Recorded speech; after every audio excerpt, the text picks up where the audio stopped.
आज की press conference लेने का मकसद समाजवादी पार्टी की तरफ से ये है कि पार्लियामेंट इलेक्शन के बाद मुसलसल मालेगांव शहर को टारगेट किया जा रहा है और अलग अलग नाम से, कभी लैंड जिहाद, कभी ओड जिहाद, कभी कोई और मामला लेकर आ जाते।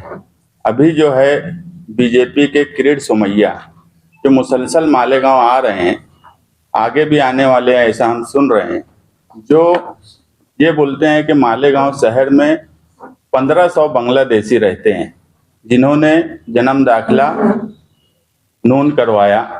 उन लोगों पर इल्ज़ाम लगाया जाता। ये सवाल सिर्फ मालेगांव सेंट्रल के लिए नहीं है, ये पूरे मालेगांव शहर के लिए है। और मालेगांव शहर सिर्फ सेंट्रल से नहीं है, मालेगांव आउटर से भी है। ये हमारा शहर है और हम असेंबली इलेक्शन के बाद से इसलिए भी खामोश थे कि हम चाहते थे जिन्हें लाखों वोट मिली है वो कहीं ना कहीं मालेगांव शहर की नुमाइंदगी असेंबली में या उस लेवल पर करेंगे कि जो छवि खराब हो रही है मालेगांव शहर की उसे दुरुस्त किया जाए। मुसलसल झूठे इल्जामात लगाए जा रहे हैं। कल एक किरीट सोमैया ने मुंबई में एक प्रेस कॉन्फ्रेंस ली और उसमें जिन लोगों के नाम लिए गए कि इनके डॉक्यूमेंट जो बनाए गए वो इलीगल है, गलत डॉक्यूमेंट बनाए गए, उनके नाम जब लिए गए तो वो लोग हमारे कांटेक्ट में आए। उसमें नजमा बानो, अब्दुल शकूर, शबाना बानो, सलीम शेख, जावेद अहमद, फरीदा बानो, हनीफ अहमद, ऐसे कई लोगों के नाम लिए गए और ये कहा गया कि ये सब बांग्लादेशी है और इन सबको बांग्लादेश भेज दिया जाए। हो ऐसा रहा है कि मालेगांव शहर कभी भी, यहाँ सब कुछ हो सकता, मगर कोई बांग्लादेश, पाकिस्तान यहाँ से आकर बसेगा, ये शहर उनको बसाएगा, ऐसा हो ही नहीं सकता। बीजेपी की सरकार है, केंद्र में भी और स्टेट में भी। अगर हजारों किलोमीटर से लोग आ जा रहे हैं तो उनकी एजेंसियां क्या करती हैं? सवाल मालेगांव शहर आउटर में शिवसेना के एमएलए हैं जो 10 साल से मंत्री हैं, क्या उनके रहते हुए मालेगांव शहर में इतनी बड़ी तादाद में लोग बाहर से आ सकते हैं क्या? ये बिल्कुल झूठे इल्जाम है। इससे सिर्फ हम आज जो हमारे मंत्री हैं, हम उनसे भी रिक्वेस्ट करेंगे कि छवि पूरे शहर की खराब हो रही है तो उन्होंने भी इसमें बोलना चाहिए, ये इल्जामात गलत हैं। और जो एक नाम बार बार बोला गया कि सलीम शेख, ये नौसारी गुजरात के, इनके आधार कार्ड है। ये बात सच है कि ये आदमी 17 साल पहले मालेगांव शहर में फैमिली रहती थी और कॉन्स्टिट्यूशन ने सबको हक दिया है कि वो हिंदुस्तान में किसी भी शहर में जाकर बस सकते हैं। तो वो आज नवसारी में 17 साल से रह रहे हैं। तो अगर वो जन्म दाखिले की उनके बच्चों को ज़रूरत पड़ी तो अगर यहाँ पर हैं, उन्होंने उनका पासपोर्ट दिया जिसमें जन्म मालेगांव लिखा है, उन्होंने दूसरे कई डॉक्यूमेंट दिए, आधार कार्ड जिसमें जन्म मालेगांव लिखा है। दिखती बात है अगर वो नवसारी में रह रहे हैं तो अगर उनको आज जन्म दाखिले की ज़रूरत पड़ी है तो वो मालेगांव आएंगे। हमारे भी बहुत से लोग जो यूपी में रहते हैं, खानदेश में रहते हैं, मराठवाड़ा में रहते हैं, अगर उनको ज़रूरत पड़ती है तो पाचौरा से भी कुछ लोगों ने जन्म दाखिला बना कर लाया। यूपी भी लोग गए जन्म दाखिला बनाने। जो आंकड़े दिए गए, इस तरीके से आंकड़े पेश किए जा रहे हैं कि बाहर नासिक में एक मेरा दोस्त रहता था, उसको भी लगा कि मालेगांव शहर में 1500 जन्म दाखिले कैसे बन गए। सच बात यह है कि मालेगांव शहर में जब जनवरी 2019 में नया नोटिफिकेशन केंद्र सरकार का आया कि जन्म दाखिला तहसील से एफिडेविट करके महानगर पालिका को दिया जाएगा, उससे पहले ये प्रोसेस कोर्ट से किया जाता था। हमारा सिर्फ ये बोलना था कि जब नया आया, ये 6 महीने का डॉक्यूमेंट नहीं है। उस वक्त तहसीलदार ने 8 महीना, लगभग साल भर किसी के नए डॉक्यूमेंट नहीं बनाए, तो सब पेंडिंग थे। वो एक साथ ये 4-6 महीने में रिलीज हुए। हाँ, मालेगांव शहर इसलिए ज़्यादा बेदार हो जाता कि एनआरसी और सीएए का जब मामला आया तो उस वक्त से कोई भी बीजेपी का लीडर हमेशा कोई ना कोई ऐसी विवादित बात बोलता है जिसकी वजह से लोगों में डर और खौफ का माहौल बनता, तो लोग अपना डॉक्यूमेंट सही करने के लिए जाते और एक बड़ी वजह डॉक्यूमेंट बनाने की ये है कि उस वक्त जब लोग एडमिशन लेते थे, मेरा खुद का 1 जून 1981 है, तो ज्यादातर 1 जून, ये सबको पता है, हर जगह का ये मामला है कि स्कूल में दाखिला लिए 1 जून बना लिया गया सर्टिफिकेट। अब जब एलसी बन गया और जन्म दाखिले की जरूरत पड़ी, तो वो जब कारपोरेशन में अरीजा देते हैं 1/6 की अर्जी से, तो उनकी जन्म तारीख कभी दूसरी रहती है, तो उसकी वजह से वो नहीं मिल पाता। ये भी एक वजह है बड़ी तादाद में जन्म दाखिला बनने की। सही बात यह है कि उनके बहुत से लोगों का नोंद होता है, मगर वो तारीख नहीं ध्यान होती। उसके बाद 69 के सैलाब में बहुत डॉक्यूमेंट बह गई है। म्यूनसिपलिटी उस वक्त थी, आज भी जब अरीजा दो तो वो बोलते हैं कि हमारे पास डॉक्यूमेंट नहीं है, बहुत से कागजात हट गए हैं। ये कई ऐसी वजह है जिसकी वजह से ये डॉक्यूमेंट बनते हैं, मगर मुसलसल शहर को बदनाम करना, मुसलसल शहर की छवि को खराब करना, ये हम लोगों को लगता है कि ये बराबर बात नहीं है। हम खुद तहसीलदार और महानगर पालिका को कहेंगे कि इसकी पूरी इंक्वायरी की जाए और इंक्वायरी करके 26 जनवरी से पहले पहले ये लोगों में बताया जाए कि ये सारे इल्जामात गलत हैं, इनकी ही सरकार है, इनके ही लोग हैं। ये ऐसा कैसे मुमकिन है, कोई डॉक्यूमेंट ऐसे बनाएंगे जो गलत हो? ये मुमकिन ही नहीं है मालेगांव जैसे शहर में। उसके बाद और जिहाद की बात मुसलसल बोली जाती, जबकि हमने खुद देखा कि पिछला इलेक्शन जो कुणाल पाटिल कांग्रेस से हारे थे, वो 2,27,000 वोट से हारे थे। उस वक्त भी मालेगांव शहर में बीजेपी को 5,000 कुछ वोट थी। इस बार बीजेपी को सिर्फ 810 वोट मालेगांव से कम मिली। बाकी हमेशा बीजेपी को मालेगांव शहर में यही वोट मिली। 2,27,000 की लीड भामरे की थी, सुभाष भामरे जी की, और आज जो है 70,000 वोट मालेगांव शहर में ज्यादा मिली थी 2019 के बनिस्बत कांग्रेस पार्टी को। उसकी वजह थी वोट भी बढ़ी थी, कुछ परसेंटेज भी बढ़ा। तो ये तो इलेक्शन कमीशन हर वक्त बोलता है परसेंटेज बढ़ाओ, परसेंटेज बढ़ाओ, तो परसेंटेज भी बढ़ा, मगर पांचों हल्के में अगर सिर्फ 70,000 वोट से चुन के आने की बात होती तो कभी भी कांग्रेस पार्टी का उम्मीदवार इस हल्के में चुन के नहीं आ सकता था। पांचों हल्के में बीजेपी की वोट कम हुई है, इसलिए इस मर्तबा कांग्रेस पार्टी का उम्मीदवार चुन के आया। और जिहाद की बात बिल्कुल गलत बोली जाती है। हम इस बात को भी नहीं मानते कि इस तरह की बात बोलना और इस तरह का मालेगांव शहर को बदनाम करना, ये बात बराबर नहीं है। उसके बाद एक एफआईआर हुई असेंबली इलेक्शन से कुछ दिन पहले, 15 दिन पहले लगभग। उस एफआईआर में ये बोला गया कि कुछ पैसे मालेगांव शहर में आए कुछ लोगों के अकाउंट में। सही बात यह है कि वो कोई भी जिहाद का ताल्लुक उससे नहीं था। गुजरात के बहुत से लोग उसमें शामिल हैं और मैं खुद हम ये मानते हैं कि किरीट सोमैया का ताल्लुक भी गुजरात से है। तो कहीं ऐसा तो नहीं है कि इंक्वायरी को कोई दूसरी तरफ ले जाने के लिए बार बार बोला जा रहा हो, क्योंकि जो छावनी में एफआईआर हुई थी, जिन लोगों के नाम आए थे, जिन लोगों के अकाउंट में पैसे आए थे, आप सिर्फ उनके नाम सुन लीजिए। उन्होंने एक अपनी कंपनी बनाई, अलग अलग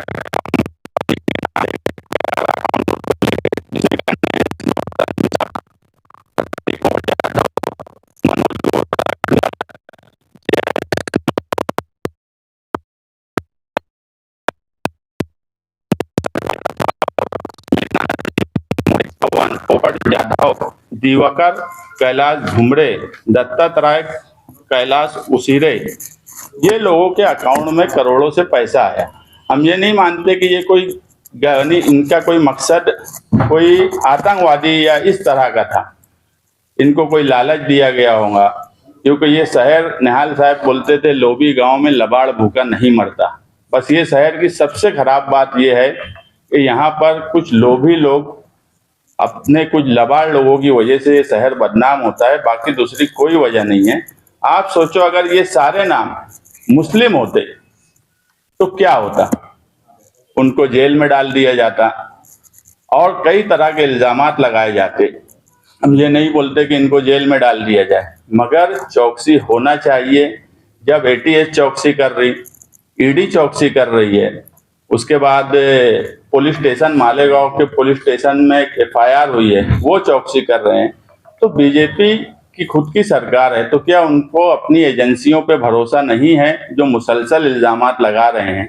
जबकि होना ये चाहिए कि एजेंसियों पे भरोसा करना चाहिए। हम भी एजेंसियों पे भरोसा कर रहे हैं कि सच्चाई हर हाल में सामने आएंगी, मगर इन सब बातों को लेकर मालेगांव शहर में जो हालात बनाए जा रहे हैं, तहसीलदार पर इल्जाम, पुलिस डिपार्टमेंट पर इल्जाम, यानी ऐसा लगता है कि ये सब लोग गैर कानूनी काम करते हैं। तो कहीं ना कहीं ये सब चीज रुकना चाहिए, इन बातों पर रोक लगना चाहिए और ताकत से इन सब बातों की मुखालफत होना चाहिए। इसीलिए हमने आज प्रेस कॉन्फ्रेंस बुलाई है कि जो पेश किया जा रहा है वो सच नहीं है, सच कुछ और है, और पेश इस तरह से किया जा रहा है कि मालेगांव की छवि खराब हो।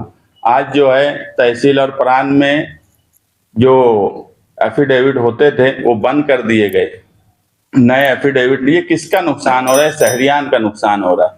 मगर इस पर कोई ताकत से, जिनको नुमाइंदगी दी गई है, वो कोई ताकत से विरोध नहीं करते, ना ही ताकत से पेपर के साथ असेंबली हॉल में अगर कोई बात बोली जा रही है तो आप अपनी सफाई में पेपर के साथ वहां पर बात रखिए। हम आज ये प्रेस कॉन्फ्रेंस यहाँ रखे हैं। हमने सोबत आई बच्चाओं को भी यहाँ बुलाया था, मगर उन्होंने कल लेटर भेजा कि कोई वजह से वो आज एक दिन पहले प्रेस कर चली गई। मगर ये बात हम मानते हैं कि जब तक हम इस शहर में लीडरान को जगाते नहीं हैं, समाजवादी के लोग, उस वक्त तक लीडरान जागते नहीं हैं। तो लीडरान को भी जगाने का काम हमारा ही है और शहरियान को भी जगाने का काम हमारा ही है।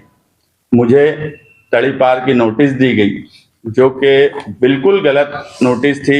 मेरे ऊपर कभी कोई क्रिमिनल केस नहीं हुआ, आज तक मैंने किसी को एक तमाचा नहीं मारा, ना हमारा कोई गैर कानूनी कारोबार है। मालेगांव शहर में कौन सी सियासी पार्टी का क्या है उस पर मुझे बहस में नहीं जाना है, मगर ये पूरा शहर जानता है, डिपार्टमेंट जानता है कि हम ना 2 नंबरी कारोबार करते हैं, ना हमारा कोई क्रिमिनल कोई काम काज है।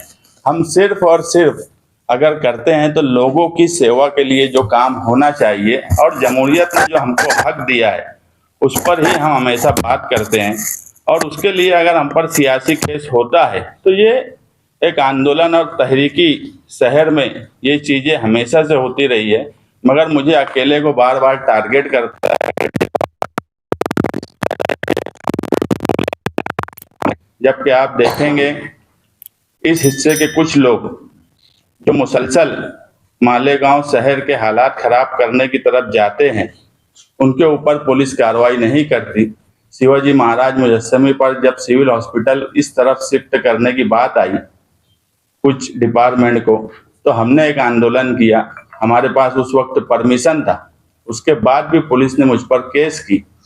और जो लोग आकर वहां पर धतिंग किए, चिरंजीव सामंत, श्याम देवरे, योगेश गौली, अमन परदेसी, ललित गोरस, अक्षय वाघ, ये लोग हमेशा से अलग अलग नाम से, कभी सकल हिंदू समाज, कभी कोई और तंजीम के नाम से इस तरह के हालात पैदा करते हैं कि शहर का लॉ एंड ऑर्डर खराब हो। हमने कभी ऐसे कोई हालात पैदा नहीं किए कि शहर का लॉ एंड ऑर्डर खराब हो। हम हमेशा अमन और शांति के साथ ही हमारी तहरीक चलाते हैं, मगर उसके बाद भी मुसलसल हमको ही दबाया जाता। वो इसलिए भी मुझे लगता है कि जो मालेगांव शहर की छवि खराब हो रही है, तो अगर कोई इसमें ताकत से बोल सकता है तो वो समाजवादी के लोग ही बोल सकते हैं। इसलिए इनका मुंह बंद कर दिया जाए। बाकी तो इस शहर में जो नुमाइंदे और जो लीडरी कर रहे हैं वो सब गूंगे हैं, वो कभी फिरका परस्तों के खिलाफ डट कर बोलने की ताकत नहीं रखते। हम हमेशा फिरका परस्तों के खिलाफ डट कर बोलते हैं। हम वाहिद ऐसी मालेगांव शहर में पार्टी थी जो असेंबली इलेक्शन में कभी मजहबी नारे नहीं लगाए। हमने हमेशा सेकुलर मुल्क में सेकुलर तरीके से इलेक्शन लड़ा। हमें यहाँ तक बोला गया कि लोग अब मजहब का इस्तेमाल दोनों तरफ करने लगे हैं, तो भी हमने यही कहा कि अगर हमको वोट नहीं भी मिलेंगी तो भी चलेगा, मगर हमारे सियासी स्टेज से कभी मजहबी नारे या मजहब के नाम पर वोट लेने की हम कोशिश नहीं करेंगे। इस तरह की विचारधारा रखने वाले लोगों को अगर तड़ी पार करने की कोशिश की जा रही है तो ये शहरियान के सामने एक सोचने का सवाल है कि एक वाहिद पार्टी जो सेकुलर निहाल साहब के वक्त से वो मालेगांव आउटर के लोग हो, आज जो भी लोग इधर भी लीडरी या मेंबरी करते हैं वो सब निहाल साहब की कॉलेज में पढ़कर सियासत में आए हैं। आज वो लोग काम काज करते हैं। ऐसा नहीं है कि निहाल साहब ने सिर्फ उस हिस्से के लिए नुमाइंदगी की, निहाल साहब ने हमेशा इस हिस्से के लिए भी नुमाइंदगी की। इसलिए अगर इस हिस्से के लीडर आज बहुत बड़े हो गए हैं तो उनका भी काम है कि उस हिस्से के लिए भी कोशिश की जाए, उस हिस्से के लिए भी कुछ किया जाए। जो शहर की छवि अगर मालेगांव के नाम से खराब होंगी तो इसमें सभी लोगों की छवि खराब होंगी, और जो मैसेज जा रहा है मुल्क भर में वो गलत मैसेज जा रहा है, उसको सुधारने की ज़रूरत है।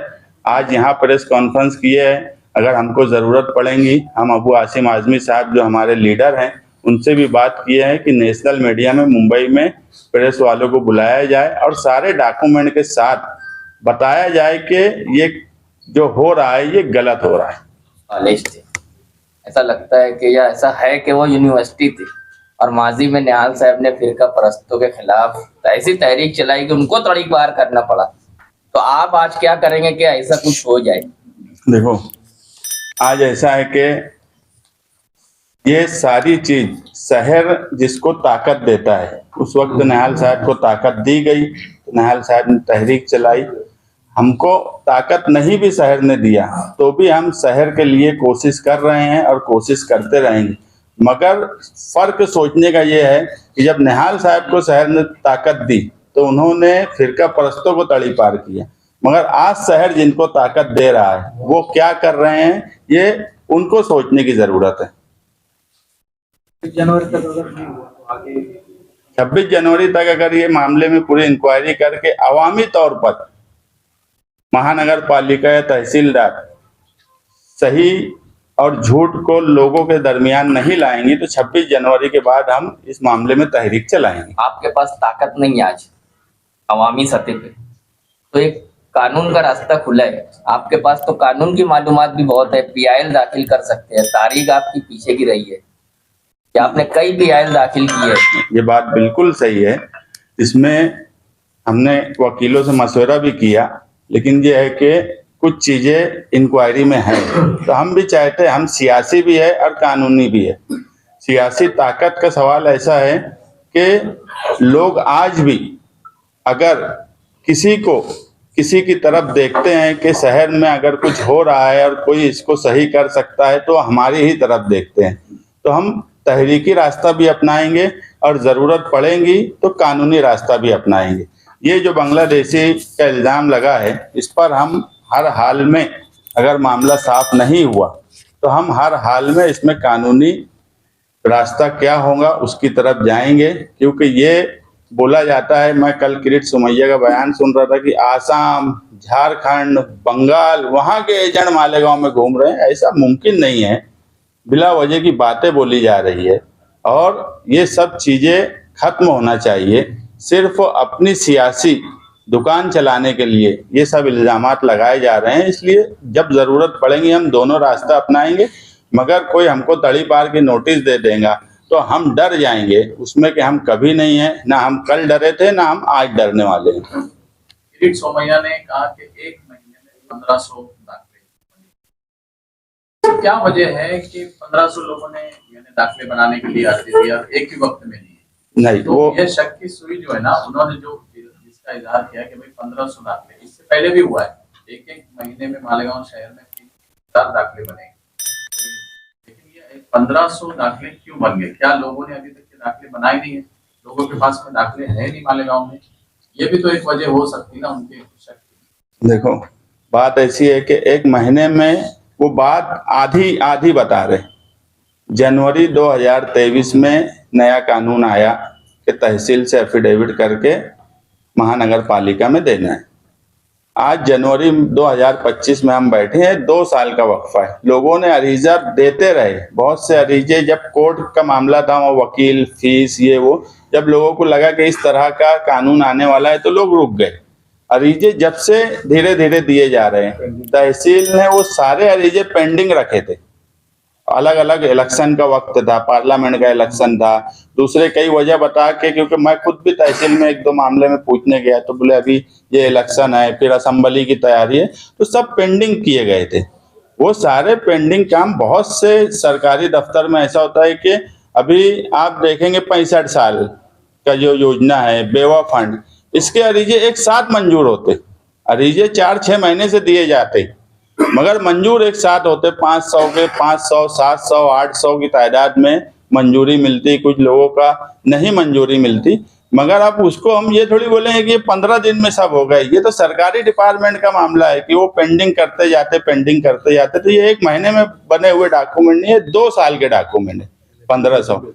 इलेक्शन की वजह से वो लोग लेट करते गए। तो इसमें आम लोग जो अरीजा दिए उनकी क्या गलती है? मैं क्या बोला कि उसको पेश इस तरह किया जा रहा है कि 1 महीने में बन गए, रियल में वो 1 महीने के डॉक्यूमेंट नहीं है। पहले ऐसा होता था कि मालेगांव शहर पे अगर कोई नाम लगाया जाता था, जबरदस्त एहतजाज होता था, आवाज उठाई जाती थी, रास्ते पे उतर के आंदोलन किए जाते थे। महीनों से नहीं, बरसों से ऐसा देखा जा रहा है कि कोई भी राणे हो, किरीट सोमैया हो, ये आ रहे, इल्जाम लगा रहे, चले जा रहे, लेकिन मालेगांव शहर से एकदम खामोशी है, कोई भी लीडर बोलने को तैयार नहीं, सिवाय कमजोर लीडरशिप की निशानी है। लीडरशिप मालेगांव की कमजोर हो गई है, बिल्कुल कमजोर। प्रशासन से डरती, सरकार से डरती, पुलिस से डरती। एक नोटिस अगर दे दी जाए तो बंद कमरे में बैठ के बात कर लेते, उनको मालेगा। और वो इसलिए भी ऐसा होने लगा है कि जब किसी को ये लगता है कि यार बगैर कुछ करे ही मुझे वोट मिल रही है, तो करने की जरूरत क्या है? वही है ना। फिर अगर मालेगावचा प्रश्न आहे, मालेगाव लँड जे आणि वोटच्या संदर्भात विधानसभेमध्ये हा विषय घेतला, वारंवार विषय घेऊन आपण म्हणतात की खूप प्राधान्य होत आहे, आपण काय प्रयत्न केले? उनको गलत बताया जा रहा है। मुख्यमंत्री को जो चीजें दी जा रही है, ये जो बताई जा रही है, यहाँ पर देखो लैंड जिहाद और ये सब मामले में मैं एक बात बोलता हूँ कि जमीन का कारोबार करने वाले लोग ही एक दूसरे के दुश्मन बने हुए हैं। जो गलत पेपर प्रोवाइड कर रहे हैं, गलत तरीके से पेश कर रहे हैं, हर कारोबार में अपने खुद के भी कुछ लोगों के आपस के मामले बिगड़ते हैं, तो उसको वो लोग चाहते हैं कि कोई नुकसान हो जाए, और इसके लिए ऐसे डॉक्यूमेंट या इस तरह की बात बताई जा रही है कि जिससे अब बीजेपी जो है हर बात को जिहाद से जोड़ देती। कुछ लोगों के आपस के कारोबारी मसले हैं उसकी, और ये कोई मालेगांव शहर में ही है ऐसा नहीं है, हर शहर में ये सब मामले रहते। मगर मालेगांव की जब बात आती है तो उसको मजहब से जोड़ दिया जाता, उसको दूसरी चीजों से जोड़ दिया जाता। तो जो मुख्यमंत्री साहब को बताया जा रहा है वो गलत बताया जा रहा है। आप बोलेंगे?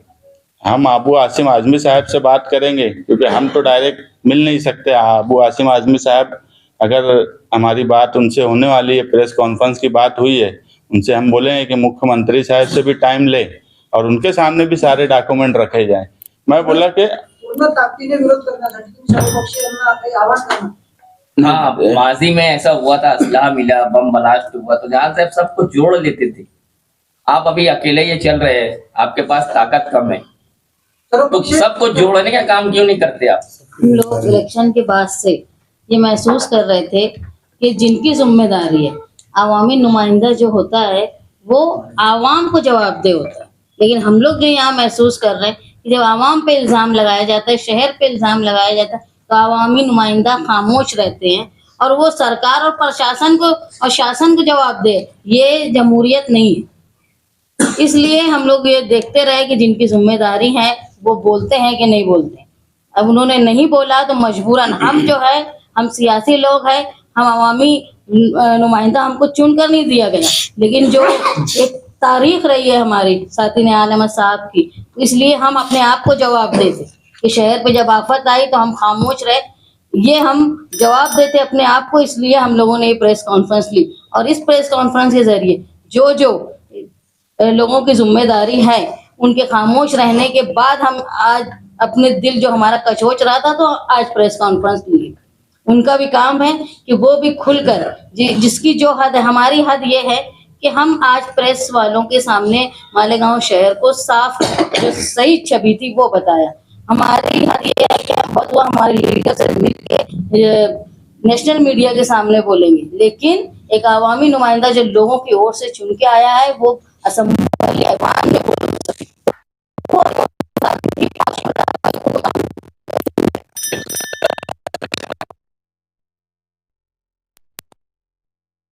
कभी दूसरे मसाइल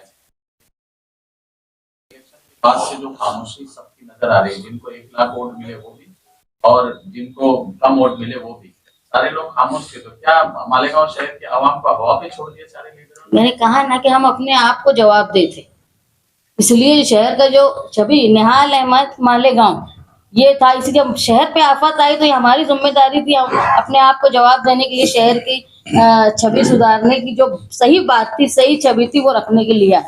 जिन लोगों की जिम्मेदारी है वो खामोश हैं, उसकी वजह ये है कि वो ये समझ चुके हैं कि हम अगर कुछ नहीं करते हैं तो भी वोट हमको मिलती है। ये कहीं ना कहीं शहर के लोगों की जो वोट दे रहे हैं वो सियासी सूझबूझ कम हो गई है, जिसकी वजह से लोग जो है, हमारी लीडरशिप इतनी कमजोर हो गई कि कोई भी आदमी उठ के आता है और मालेगांव शहर में झूठा इल्जाम शहरियान पर लगाता है। ये हिम्मत जो हो रही है गलत फहमी पैदा करने के लिए, सिर्फ मालेगांव के लिए नहीं, वो पूरे हिंदुस्तान में मालेगांव की छवि खराब कर रहे हैं। उनको जवाब देना चाहिए था जिनकी जिम्मेदारी थी। एक तो वो जवाब नहीं दे रहे, उसके बाद वो इतने कमजोर है कि उठे छुटे कोई भी मालेगांव में आता है और इल्जाम लगाकर चला जाता है। क्या ये उम्मीद की जाए कि निहाली पुराने अंदाज में आ जाएंगे वापस? देखो, जो सियासी शऊर है वो तो तादाद कम या ज्यादा होने से खत्म नहीं हो सकता। मैंने कहा ना कि हम लोग अपने आप को जवाब दें, इसलिए हमारा जो रोल है सियासी तौर पे, जो मालेगांव शहर की तारीख है, मालेगांव शहर पूरे इलेक्शन में हमने यही बोला कि मालेगांव शहर कभी फिरका परस्ती को बर्दाश्त नहीं करता। यहाँ कभी कोई फिरका परस्त पार्टी पर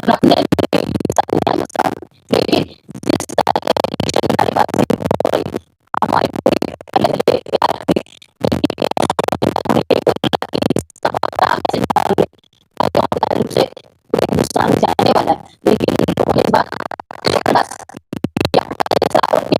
हम फिरका परस्तों की नजर में आ गए। तो ये जो है इसको खत्म करने के लिए लोगों में सूझबूझ होना चाहिए और हमारी जो जिम्मेदारी है हम वो पूरी कर रहे हैं, क्योंकि मालेगांव का एक सुनहरी इतिहास रहा सेकुलरिज्म। माजी आमदार आसिफ शेख ने धर्म के नाम पे वोटिंग मांगी गई, इसने मुंबई हाईकोर्ट में याचिका दाखिल की। आपका भी अभी ऐसा हुआ कि व्यासपीठ धर्म के नाम के ऊपर ये किया, तो आप कुछ आगे, जैसे आप भी इलेक्शन में खड़े थे, आपको भी पराभव देखना पड़ा, तो आप आगे क्या करें? इलेक्शन पिटीशन कोई भी कॉन्स्टिट्यूंसी का जब दाखिल होता है तो जितने हारे हुए उम्मीदवार हैं सबको पार्टी बनाया जाता है। एक बात तो हमने खुद पॉम्पलेट देखा मालेगांव शहर में कि एक औरत क़यादत नहीं कर सकती, इस तरह का मजहब का नाम लेके वो बांटा गया। अब आसिफ शेख ने क्या पिटीशन दाखिल किया है, दिखती बात है कि टेक्निकली उनको हमको भी पार्टी बनाना पड़ेगा। जब उनका पिटीशन आएगा तो हम भी कोर्ट में, हम भी उसमें अपने आप शामिल हो जाएंगे। तो उस वक्त वो क्या इशूज़ पर, कौन से ग्राउंड पर पिटीशन फाइल किए हैं, वो सारी चीज़ें जब हमको मिलेंगी तो हम उस पर बैठ के हमारे वकील से बातचीत करेंगे कि आगे क्या करना चाहिए। मगर हम ये बात मानते हैं, हम सिर्फ ये नहीं बोलेंगे कि बीजेपी वाले मजहब का इस्तेमाल करते हैं, हम ये भी मानते हैं कि मालेगांव शहर में भी मुसलसल मजहब का इस्तेमाल करके इलेक्शन लड़ा जा रहा है।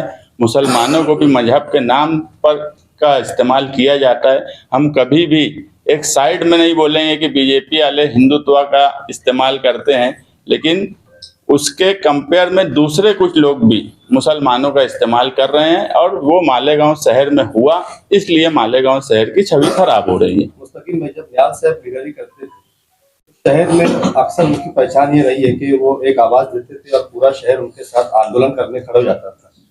क्या अभी शहर की आवाम में वो आंदोलनकारी जो है वो खत्म हो गई है क्या? शहर में खत्म नहीं होता। लीडर जो है, जिनको लीडर बनाया गया, आवाम जो है, देखो हर आवाम को अपने काम काज रहते हैं, सब कुछ रहता है।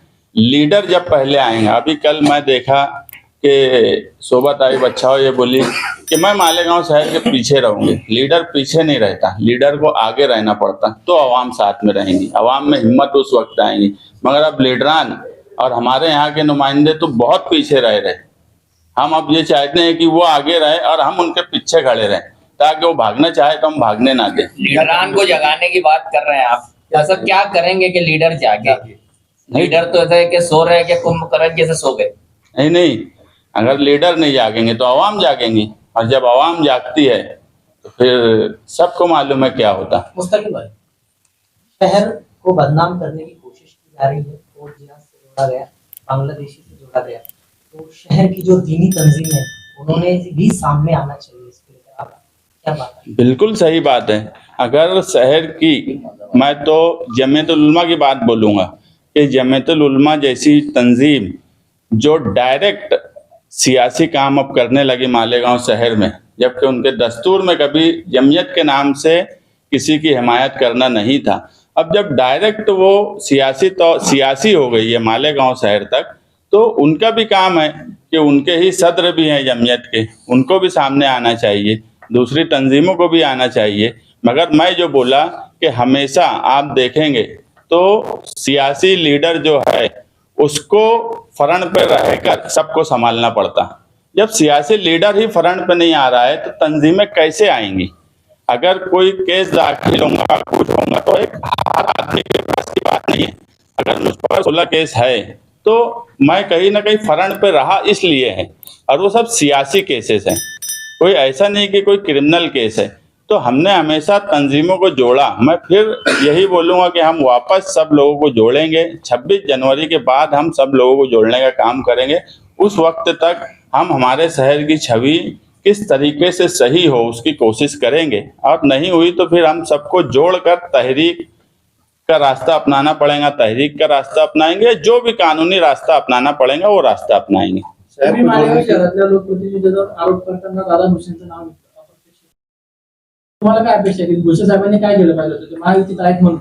नहीं, देखो, भूसे साहब 2004 से यहाँ के एमएलए हैं, 10 साल से मंत्री हैं। ऐसा तो मुमकिन नहीं है कि यही मालेगांव शहर में जहाँ का 10 साल से कोई मंत्री हो वहाँ पर 1500 लोग आकर बस जाएं। ऐसा मुमकिन नहीं है, और वो भी शिवसेना पार्टी के हैं जो सरकार में है। तो दिखती बात है कि जब मालेगांव शहर का नाम खराब हो रहा है तो वो भी तो मालेगांव शहर से ही जुड़े हुए हैं, वो कोई मालेगांव के बाहर के नहीं हैं। तो अब उनको सब पता है, ऐसा नहीं हो सकता कि उनको छुपा कर कोई ऐसा कोई एजेंट आ जाएगा झारखंड से, आसाम से। तो उनका भी काम, हम मानते हैं कि उनका काम है कि ये जो सब चीजें हो रही है इसको कहीं ना कहीं रोका जाए। हमारे यहाँ जो मालेगांव सेंट्रल के हैं उनका भी काम है। मगर मैं जो बोला कि मैं अभी एक यूट्यूब चैनल सुन रहा था, वो बोले मालेगांव शहर एकदम खराब हो गया, खड्डा खोद दिया गया, यहाँ साफ सफाई नहीं होती। ये एक जिम्मेदार आदमी ऐसी बात बोलेगा, ये तो आप चैनल वाले भी जाकर पूरे शहर, मैं तो बोलता हूँ आज अपोजिशन अगर कोई कर रहा है मालेगांव शहर में तो मीडिया वाले कर रहे हैं, कम से कम वो जा रहे हैं, बता रहे हैं। वही काम तो उनको भी एक यूट्यूब चैनल दे दो आज के मौजूदा आमदार को कि ये खराब हो गया, वो खराब हो गया। वो तो आप लोग बता रहे, जो आप लोग कर रहे वही वो भी कर रहे। तो ये एक एमएलए का काम नहीं है कि जो आकर ये बोले कि ये चीज नहीं हो रही, वो नहीं हो रही, कोणार्क कंपनी सही काम नहीं करती, अंडरग्राउंड ड्रेनेज सही नहीं हो रहा है। मैं अभी आपको बोल रहा हूँ कि मालेगांव शहर में अंडरग्राउंड गटर की स्कीम फेल हो चुकी है। 500 कोटी की स्कीम, उसकी एक वजह है कोई प्लान नहीं है। अगर मैं मेरी गली में बोल दिया कि यहाँ पे नहीं खोदना है तो वहाँ नहीं खोदते, कोई दूसरी जगह बोल देता, तो उनके पास कोई ब्लूप्रिंट है कि नहीं है काम करने का। और उस पर मौजूदा एमएलए ये बोलते कि पूरा शहर खड्डा हो गया। तो आप क्या कर रहे हैं? आपके वक्त स्कीम आई, आप पिछले भी 5 साल एमएलए थे। जब मैंने 1 महीने का बोर्ड लगाया तो बोले 1 महीने में क्या होगा। सही बात यह है कि वो 1 महीना के 5 साल 1 महीना था। आप 5 साल क्या किए वो भी सवाल है। बोलने का मतलब यह है कि जिम्मेदारी हमारे यहाँ के नुमाइंदे की है। हम सिर्फ दादा भुसे साहब से ये रिक्वेस्ट कर रहे हैं कि आपका शहर है, आप अगर इस शहर की छवि खराब हो रही है तो आप इसमें बोलिए और जो हकीकत है वो सामने लाइए। मालेगांव शहर में कभी ऐसा नहीं हो सकता, कभी नहीं हो सकता। एक का यानी दूसरे, अभी मैं मुंबई पढ़ा, खबर थी कि 13 बांग्लादेशी पकड़े गए। मालेगांव शहर में ऐसा कभी नहीं होता। एक आध मिसाल ऐसी हो सकती है कि कभी आई हो, बाकी ऐसा मुमकिन ही नहीं है। मालेगांव शहर में अगर कोई बस्ती में 2 लोग भी आकर रहते हैं तो पूरा मोहल्ला उसकी इंक्वायरी करता है कि ये कौन लोग हैं, कहाँ से आए हैं, क्या कर रहे हैं। पुलिस डिपार्टमेंट को भी खबर देते, सियासी समाजी लोगों को भी खबर देते। यहाँ ऐसा होता ही नहीं कि कोई आएगा और उसकी खबर ना ली जाती हो। बहुत ही सोशल गांव है हमारा।